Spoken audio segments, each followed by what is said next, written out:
Hi everyone, and welcome back to Writing Tutorials. Today, we're diving into something that every freelancer needs, a professional resume. Whether you're a graphic designer, writer, web developer, or any other type of freelancer, you need a resume that not only tells people what you do, but also shows them why they should hire you. And in this video, we'll be breaking down a professional sample resume for freelancers, section by section, sentence by sentence. By the end, you'll know exactly what to write in your own resume, so it looks polished, credible, and tailored to your freelance career. Heading section, your identity in bold. At the very top of the resume, we have the name and contact details. In our sample, it's Alexandra P. Reed, 4725 Maple Grove Road, Denver, Colorado 80204. Phone 720-555-6198. Email alexandra.reed@email.com. Website www.alexredesign.com. LinkedIn linkedin.com/in/alexandrapreed. Your name should be the largest text on the page. This is your brand. Underneath, you list your address, phone, email, and if you have them, your website and LinkedIn profile. For freelancers, including your website or portfolio link is essential. It's how clients can instantly see your work. And if you have a LinkedIn profile, it gives an extra layer of credibility. Professional summary, the first impression. Next, we have the professional summary. In our sample, it says, creative and results-driven freelance graphic designer with 7+ years of experience delivering branding, web, and marketing solutions to clients across diverse industries. Skilled at managing multiple projects remotely, meeting deadlines, and exceeding client expectations.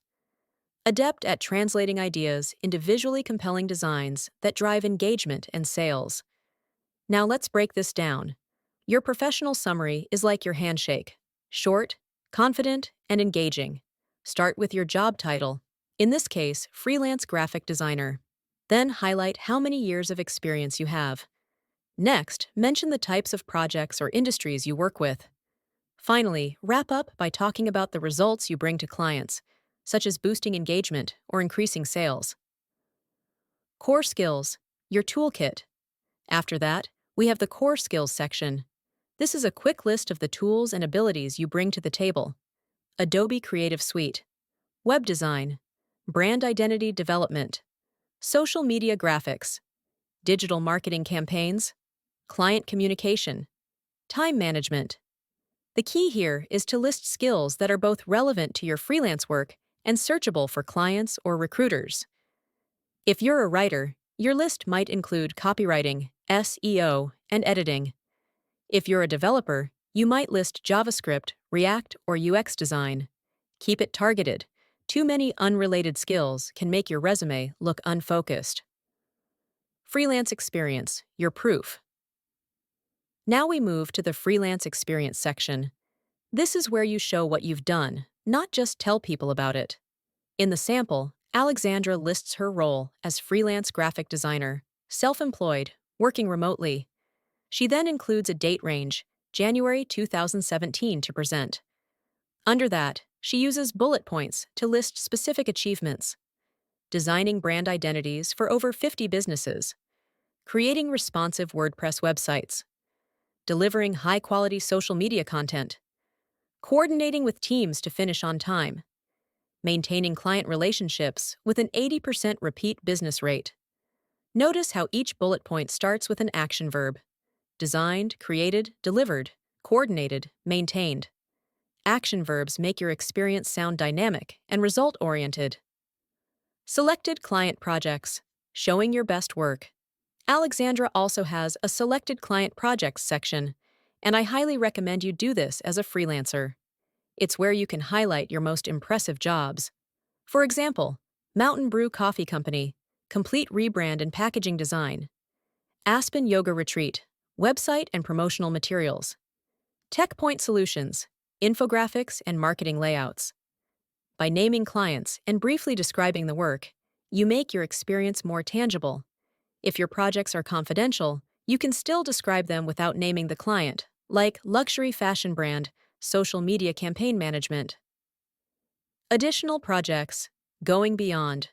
She also lists work from Upwork and Fiverr, completing over 120 freelance contracts with a perfect client rating. This is smart because it shows she's active, has variety in her portfolio, and consistently earns high feedback. If you've done projects through platforms like these, mention them. It builds trust, especially if you have measurable success. Education, your academic background. The education section is simple but important. Bachelor of Fine Arts in Graphic Design, Metropolitan State University of Denver, GPA 3.7. Even if your degree isn't directly related to your freelance work, include it. It shows dedication and a formal education background. Certifications, your extra edge. Next, Alexandra lists certifications. Adobe Certified Professional, Graphic Design and Illustration. Google Digital Garage, Fundamentals of Digital Marketing. Certifications are a huge plus for freelancers because they show you've taken the time to level up your skills and stay relevant. If you've done courses, workshops, or online training, put them here. Portfolio, your work on display. For freelancers, your portfolio link is almost as important as your resume itself. In this sample, Alexandra puts www.alexredesign.com/portfolio. If you don't have a website yet, you can create a free portfolio on platforms like Behance, Dribbble, or even a Google Drive folder. Just make sure it's professional and well organized. References, wrapping it up. Finally, the resume closes with references available upon request. This is standard. You don't have to list them unless the client specifically asks, but letting them know you have them ready is always good. Final tips. So, to sum up, start with clear professional contact details. Write a strong, tailored professional summary. List core skills that match your niche. Showcase your best freelance work with measurable results. Include education, certifications, and portfolio links. Keep everything clean, concise, and easy to read. If you follow this structure, you'll have a freelancer resume that makes a client think, yes, this is the person I want to work with. And that's it for today's tutorial on writing tutorials. If you found this helpful, go ahead and start drafting your own freelancer resume using this format. A well-crafted resume can be the difference between waiting for work and having clients line up at your door.